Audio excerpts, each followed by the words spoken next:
Get out. Your old lady smell is ruining my new house, Michaela shouted as she threw disinfectant on me during her housewarming party. Drenched and overwhelmed by the pungent smell, I felt something snap inside me. Standing up silently, I flashed a terrifying smile at Michaela and said, "Then I'll clean this up for you. After all, I built it." I went upstairs to Michaela's room to retrieve something. My name is Harmony, a 72-year-old retired confectioner.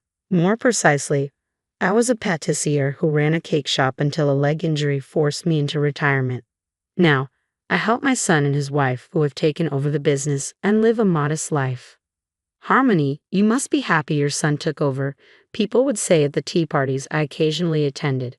I brought cakes made by my son and his wife, earning praise from neighbors. Today, at the tea party, I was engrossed in conversations when a neighbor mentioned my son. I stared at my tea, lost in thought. "A shop with many memories, isn't it?" someone remarked, prompting me to reminisce.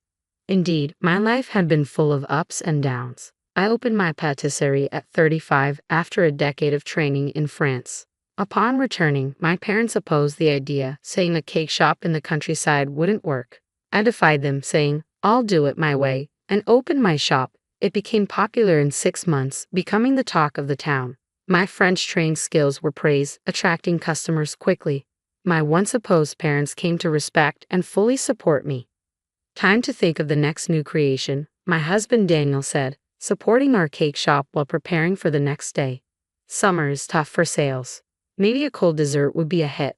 That's what we were discussing when we heard the bell at the shop door. I hurried to the counter. "Welcome," I called out, only to see Michaela, my sister-in-law, who appeared 2 years older than me.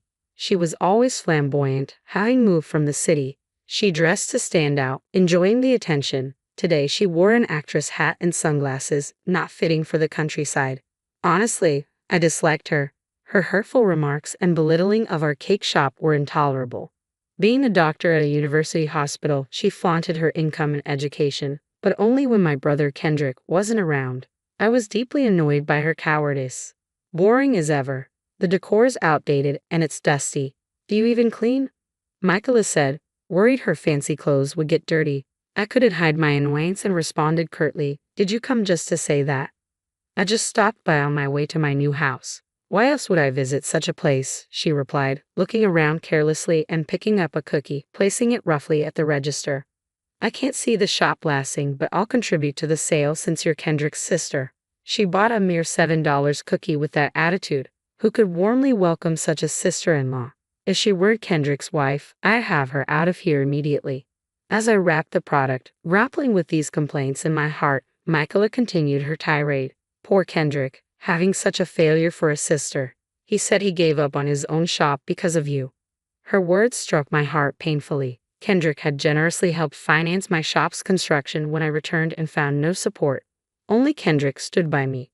Later, I discovered the money he used was his own saved-up capital for starting a business. If you hadn't interfered, Kendrick might have had his own shop by now. Really pishable. "Then why don't you help him financially?" Daniel appeared behind me and retorted sharply at Michaela, glaring at her. "It's between Harmony and Kendrick, not for outsiders like us. Only Kendrick has the right to complain about Harmony. Do you even have the right to blame her?" Daniel, undaunted by Michaela, confronted her. Michaela, seemingly annoyed by Daniel's audacity, furrowed her brows and removed her sunglasses with a puzzled look. "Of course I have the right. That money was mine. You have no business interfering in this. The funds for Harmony's shop were from before Kendrick married you, right? If Kendrick has no complaints, why should you persistently blame Harmony? Harmony is my wife. Which husband would remain silent while his wife is being maligned?" Daniel shielded me from showing my tears to Michaela. I felt reassured by his presence and grateful to be his wife. Michaela, not amused by Daniel's words, roughly grabbed the wrapped cookies from the counter and left without another word. After she left, we put up the closed sign, and Daniel embraced me. "You endured well, Harmony," he said softly. "I can't do this anymore. I don't have the confidence to get along with someone like her. Even if she's Kendrick's wife, I can't bear being treated this way." "Are you not going to tell Kendrick?" Daniel asked gently. "I can't. He's already looking after Mom and Dad. I can't trouble him just because I can't get along with her." Kendrick, working as a chef in a hotel, was also taking care of our parents. Despite the long commute he managed, he had saved to open his own shop and be closer to our parents. It was with this in mind that he was saving money. Money can be earned again. I want to see you succeed as a top patissier. This money is an investment in your future. You'll definitely become famous, Kendrick assured me, investing $2 million in my startup. I was deeply grateful to Kendrick, and when he married Michaela, I was overjoyed. But I never expected her to be like this. I was tormented daily about what to do. Tomorrow we're going to Kendrick's housewarming, right? Maybe you could mention it to him. If Kendrick talks to Michaela, maybe she'll stop, Daniel suggested. Reluctantly agreeing, I focused on closing up the shop. Lately, I couldn't bring myself to tell Kendrick about Michaela. Kendrick's happiness, while he supported mom and dad, was precious. Despite sacrificing his own dream of opening a shop, I couldn't burden him further with Michaela's issue. I simply couldn't. The next day, Daniel and I, with a shortcake in hand, visited Kendrick's new home. Harmony and Daniel, long time no see. Glad you could make it, Kendrick welcomed us warmly at the doorstep. Michaela was out shopping and wasn't there. I felt relieved not seeing her. Noticing this, Kendrick looked at me worriedly. What's wrong? You look pale. Is it the new house smell? No way, just had a bit too much to drink with Danny last night. I forced a smile to reassure Kendrick and avoid any awkward conversation. I asked to see around the new house. Kendrick shared that apart from the tidy living room, their personal items were still in boxes. We agreed not to go upstairs as per his request. Soon, our parents arrived, and we enjoyed a rare family gathering. Then Daniel seized the opportunity to bring up yesterday's topic. Sorry to bring this up at a housewarming, but there's something about Michaela we need to discuss. Wait, Danny. I wasn't ready, I panicked, but Daniel looked at me earnestly, holding my hand. Harmony, I've seen how hard you've worked, thinking about the family, keeping your struggles to yourself. It seems unfair to Kendrick and the others. Struggles? Harmony, have you been having a hard time? Kendrick asked, his expression full of concern. Realizing I was hiding something, everyone looked worried. I regretted my foolish thought of just enduring it all. Actually, I've been harassed by Michaela for a long time, I confessed. Everyone was shocked, especially Kendrick. Knowing his wife was bullying his sister-in-law was understandably distressing. Unable to continue, Daniel explained the situation for me. A heavy silence followed, and I wondered if I should have kept quiet. That's when Kendrick, as if having made a decision, spoke to Mom. Mom, I've made up my mind. That's right, no need to hold back anymore. Daniel and I exchanged confused looks at the unexpected response. Just as we were about to ask more, we heard the front door open. I'm back. It's so hot outside. Is Kendrick not here? Michaela returned home at the worst possible time. The family's spirits dampened as if sensing the charged air of her untimely arrival. Kendrick excused himself and headed towards the entrance. Let's store the cake in the fridge for now, Daniel suggested. As Mom and I moved to do so, reaching for the fridge door, Michaela stormed into the living room. Hey, don't you touch our stuff, she shouted, startling Mom and me. I'll take care of the house. Just stay put. Fading a creepy pleasant smile, she snatched the cake from me. Her words seemed softened, but there was an underlying sharpness, especially as she roughly took the cake. Mom, witnessing this, was speechless and unable to react, shocked by such treatment in front of her. Feeling hurt, I urged Mom to join me on the living room sofa. Sitting next to Daniel, I tried to hold back my tears. Thank you all for coming to our housewarming today, Michaela said, her tone falsely sweet. If you have gifts, you can leave them here. I'll gladly accept them, Michaela said, taking over as if she were the host. Her greedy words irritated both Daniel and me. Our parents, watching her closely, reluctantly presented their gift to Michaela. Following suit, though not keen, I handed over my gift, which Michaela snatched. What a boring gift. Typical, Michaela muttered, just loud enough for me to hear. Shocked by her audacity to complain despite receiving a gift, I felt my patience turning into anger. Then Michaela took out a bottle of disinfectant from a supermarket bag. Well then, let's wrap this up, she said, splashing the disinfectant on me. Drenched and stunned, I was speechless as my family cried out in alarm. So, I guess it's the height of the party, Michaela said, turning toward me and splashing the disinfectant again. Completely soaked, I couldn't believe the sudden turn of events. My family gasped. Hey, Michaela, what are you doing? Mom shouted, raising her voice and standing in front of me to protect me. Everyone glared at Michaela. Michaela sneered and threw her final words at me. The smell of an old lady will dirty my new house. Get out. At that moment, something inside me snapped. Silently, I stood up with a frighteningly pleasant smile and said, "So you hate filth that much? Well, let me clean it up for you. After all, I built this place." Seeing me smile, Michaela seemed terrified and stepped back. I snatched all the presents from her, ignoring her complaints, and headed to the second floor. Conveniently, there was a nameplate with Michaela's name on it in front of the door, and I boldly walked inside. I picked up a cardboard box still packed and dropped it from the second floor to the first with a bang. "Hey, what are you doing?" Michaela tried to stop me as the boxes tumbled down one after another. With so many boxes rolling down, she couldn't come up and could only desperately scream in vain. As I dropped the last box, she yelled, "Do you realize what you're doing?" Michaela, showing her true colors in front of Kendrick, glared at me with a devilish face. Unconcerned, I went downstairs and asked Daniel with a smile, "Can you hold back that noisy trash for me? We can't let the dirty germs out. The new house will get dirty with the smell of mold, right?" Daniel must have been scared too. The words from my ever-smiling face were no longer treating Michaela as a human. I threw all her belongings outside with apparent delight. People might think I've lost my mind, and it can't be helped that they think so. "Stop it, Kendrick. What are you just staring at? Stop her. Isn't your sister out of her mind?" Michaela screamed desperately. However, Kendrick did not respond. Instead, he silently watched my next move. The entrance was overflowing with Michaela's cardboard boxes, a mess, but it couldn't be helped after throwing everything outside. I clapped my hands and walked towards Michaela for the final touch. "Well, now it's just Michaela left." "What do you mean? You think you can get away with this?" She spat, her voice laced with venom. "Who knows? I can't hear the threats of trash," I replied, my smile mechanical and eerie. Michaela gasped, looking at me fearfully.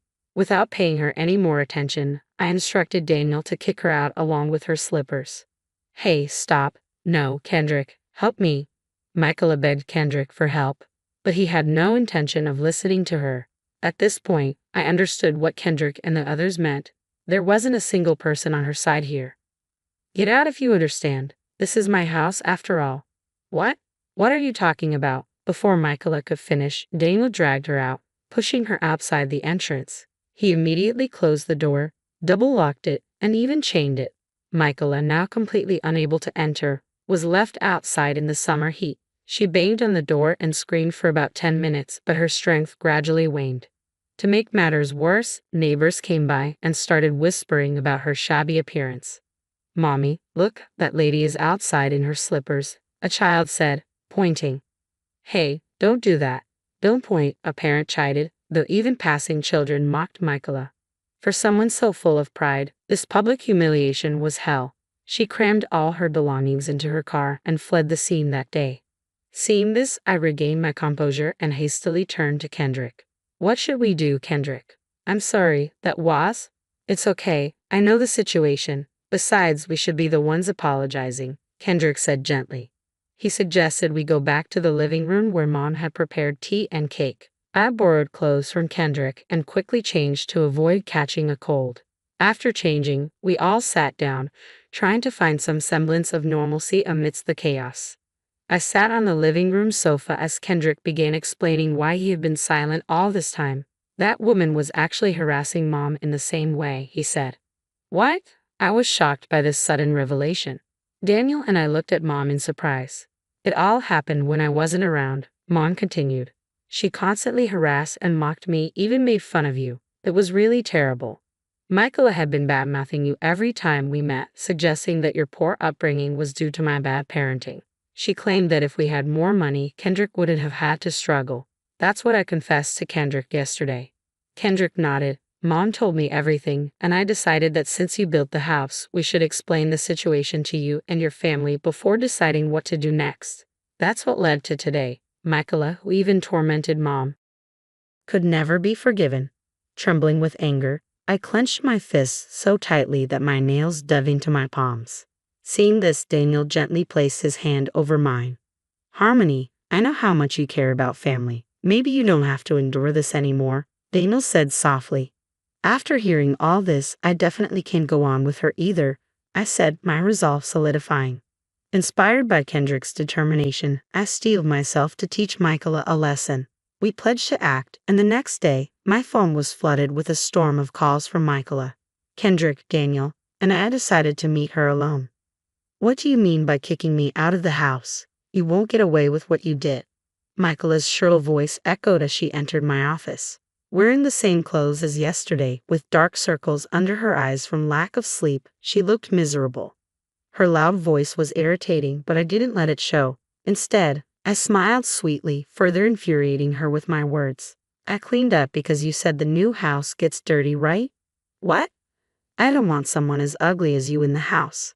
The new house will get dirty with germs, right? I said, putting my index finger to my lips, feigning cuteness. As unsuitable as it felt for me, it seemed to affect Michaela. Her face turned red as a boiled lobster, showing her anger. Who's ugly?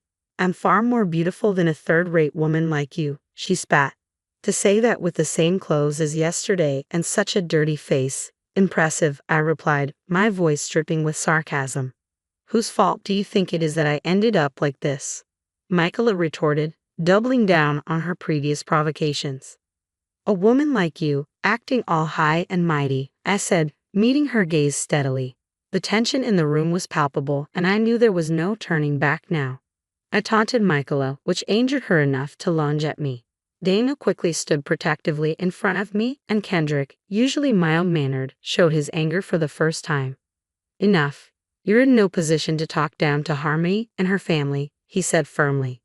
Why should I be the one getting scolded? The bad one is clearly that woman.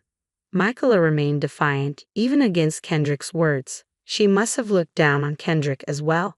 Deep down, she was after money, blaming me for losing it and despising me despite having her own earnings. Her greed was despicable. As I glared at her with utter contempt, Kendrick slammed a piece of paper in front of her. I have no intention of going on with someone who can't even value my family. We're getting a divorce. The paper Kendrick presented was a divorce petition already signed by him and our father as a guarantor. Seeing this, Michaela suddenly regained her composure and clung to Kendrick in a panic. Wait, a divorce? Just wait. I don't want to hear what you have to say. My mind is made up, and if you refuse the divorce, I'll go to court if I have to. Where do you think the money for that will come from? You don't have the financial power, so don't talk big.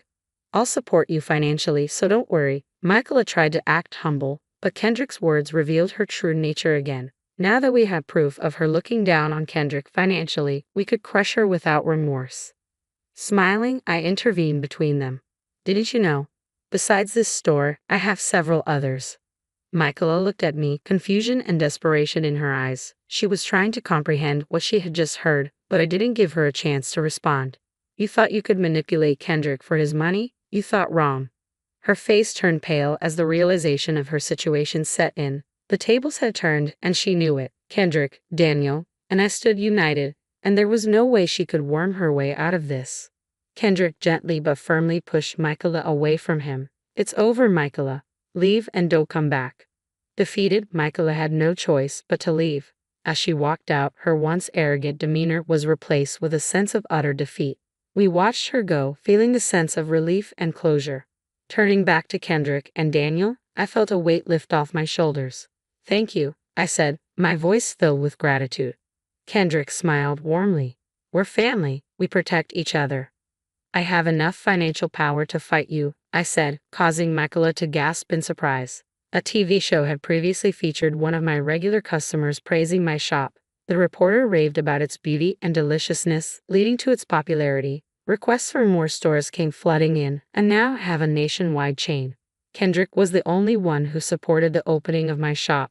As a thank you, I gifted him that house. I had also heard about your plans to open a clinic nearby and thought you'd need money. Michaela's face turned pale upon hearing the whole situation. She must have realized she'd picked a fight with the wrong person. She was speechless. Since I still hold the property rights, I am the owner of that house. I can sue you for trespassing. What will you do? Will you fight? With a smile, I cornered Michaela, who seemingly gave in and began to profusely apologize. Even though Michaela continued to apologize, our family had no intention of forgiving her, and we kicked her out of the store. Kendrick and Michaela eventually went to court for a divorce. Given everything that had happened, Our lawyer assured us that the divorce would be granted. Our family savored this victory. During the time she was kicked out, Michaela's face became well known in the neighborhood, and no one was sympathetic towards her. Her clinic had no patients and closed within 3 months. She shamefully fled the town. Thus, our family found peace. I continued managing my shops, and Kendrick finally opened his own. Kendrick, Dad, and Mom started living in the new house, which we remodeled for accessibility. Harmony, what happened? You suddenly went quiet, a neighbor asked, snapping me back to reality during a tea party. Sorry, it's nothing. I'm just really grateful to those kids, I responded. Thanks to them, I'm now enjoying a peaceful retirement with my husband. As we enjoyed the cake, I reflected on how these nearly 40 years were the stepping stones to my current happiness.